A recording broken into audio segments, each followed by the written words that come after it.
So, Eric July, frenemy of the show, Eric July. I'm sorry. has actually just uploaded a thing about how someone posting the trailer for his latest comic endeavor, ISOM, which apparently doing quite well. We've talked at length before on the stream about how there's some really promising elements. Like it's an independent comic book that is doing numbers.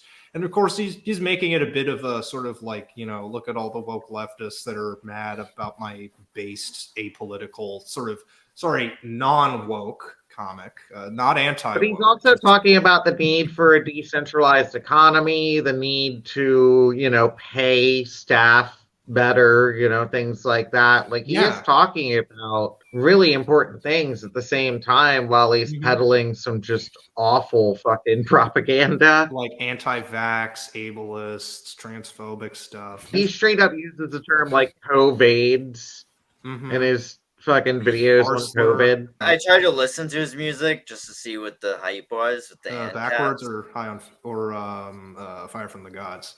Backwards. That's the worst of the two. Yeah. It was like Blood on the Dance Floor had a baby with broken side. Oh god. Garbage. Oh no. Wow. I listened to both bands you're referencing there, and yeah, I have a soft spot for the style of vocal he's going for, and some of like the real early cuts. Getting to the what recently caught my attention here, he just uploaded a video complaining about how people posting some promotional stuff for his latest for ISOM got a user banned from r/comicbooks. The reason they gave was, we don't want to platform hate groups, right? Because this is a dude who's worked with fucking Vox Day. Well, Rippawatch in general has been banned from there, so it makes sense that anyone else posting shit about them would also be banned at this point. And they cited the same reason because of their association with hate groups, specifically, Comicsgate stuff, but also people who know a little bit deeper, he's associated with the Mises Caucus. He's, very much in with a lot of he's defended white nationalists many, many times. He pals around with them. He's openly transphobic. This is why white people love him, though. All the people he surrounds himself with are mostly white people. And then he'll misquote Malcolm X to talk about how Malcolm X was a capitalist and... and then he'll try and mix in some very light Black liberationist rhetoric here and there. He'll basically talk about the need for, economic independence, the need for, or how he would rather deal with Black people, and that's why he understands why white people would rather deal with their own. And that type of shit. And it's just like, he peppers in Black nationalism, but he doesn't do it that hardcore the way a lot of other folks do, like Black Israel, a lot of other Black nationalists. Like he's not going to protest Jesus or anything like that. He brands himself, but like that's what he's. Well, he prides himself. Yeah, that's exactly it. And Black Israelites are very and that's the thing. He was actually interviewed by the Babylon Bee to promote Rippawatch shit and was talking about Christianity and stuff like that. Yeah, no, he's a Christian anarchist. I'll say Christian in quotes too. No king but Christ. Okay. Yeah, it's like, how about no king, buddy? All right. Well, Christ isn't technically a king, but I mean, yeah, and that's why I like that term, because it's kind of a subversion of that title in many ways. Yeah, but no king. But Christ, because when they're calling Christ a king, they don't mean like a literal king shit. King, like when an anarchist is addressing when they're criticizing a king. Yeah. Like, well, when a Hoppian anarchist is talking about king, they're talking about how kings are actually anarchist and monarchy is the bee's knees.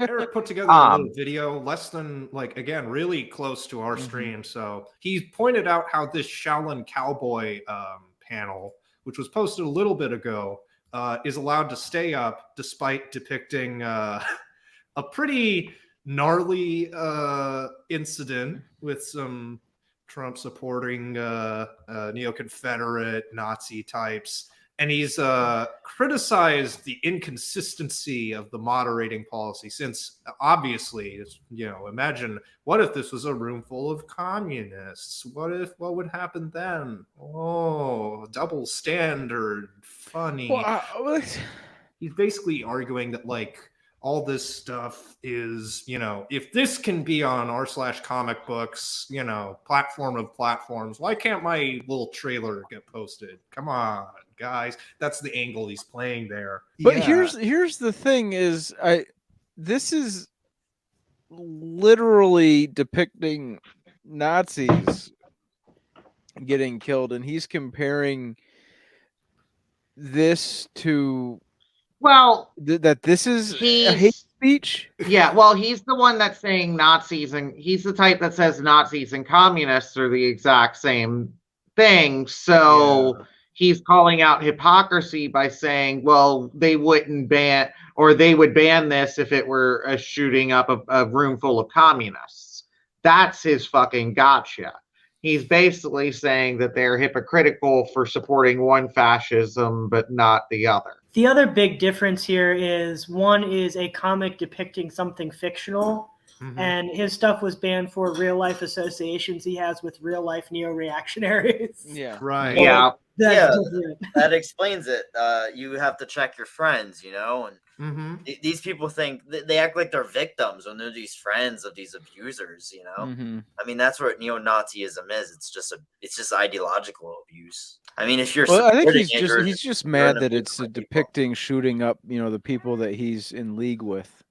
Yeah. Yeah, that's all what he's mad about. That's what he's really mad about. It's really easy to point out. They're shooting my friends and they're not banning them. It's easier to point out his double standards, though. Well, see, he would, if he's being consistent, he would say that he would ban both this and a comic shooting up a bunch of communists because it's both too political. And he doesn't like politics in comics. Most comics are political to some extent. Well, yeah, they deal with issues of justice. Of course, comics are inherently fucking X-Men. Political.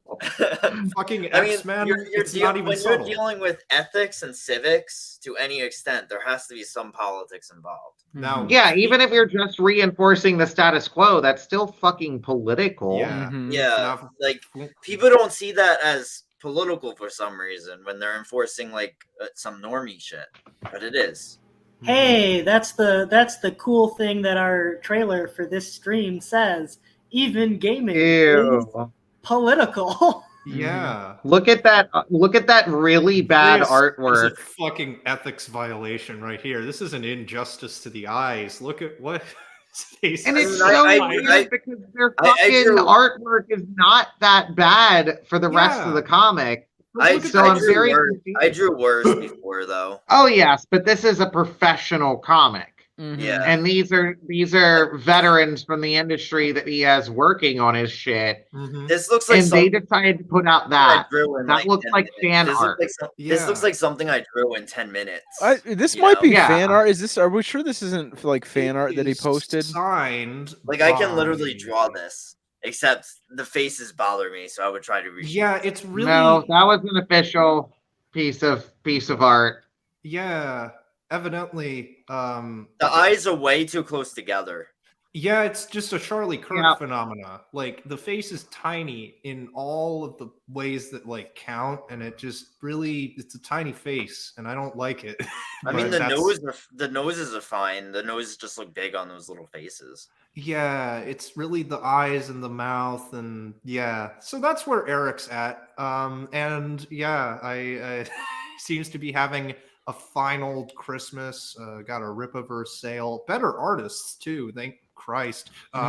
Literally. Yeah, he did just say that a bunch of the merchandise from the crowdfunding campaign, a bunch of the non-exclusive merchandise that was part of that, that's left over. They just dropped in the store, and you could still get, I think, cover C of ISOM number 1. And so I mean, it's still, I'm waiting for scans, and if it ends up being good, I'll fucking probably end up buying it if it ends up being good. I mean, I've got old Chuck Dixon comics in my collection, and he's literally working for a fucking white supremacist label now. So I don't know. I like good art, even by bad people. I'd rather buy it secondhand, and that's what I'll do if I can.